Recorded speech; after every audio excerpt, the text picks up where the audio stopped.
and form. So today I just wanted to briefly share the difference between what people call a conventional deadlift and a sumo deadlift if you are to hear that in the gym or your physical therapy clinic or wherever you may be.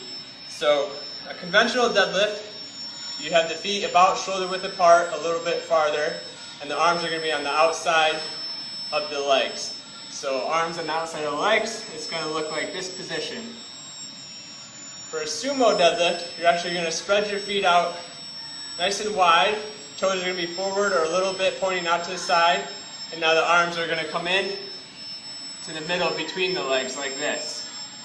With both of these, mostly all the same principles apply to performing a deadlift, the sumo style versus conventional. A thing to think about is your grip for either of these. You can have the pronated grip with both hands facing palm down, or an alternated grip with one palm up, one palm down.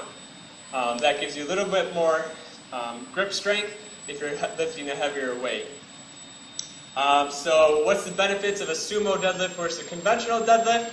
Well, really, a lot of studies look at different things. Some people think that one activates the glutes more, some think that one activates the hamstrings more. The main thing that has been found is with a conventional deadlift,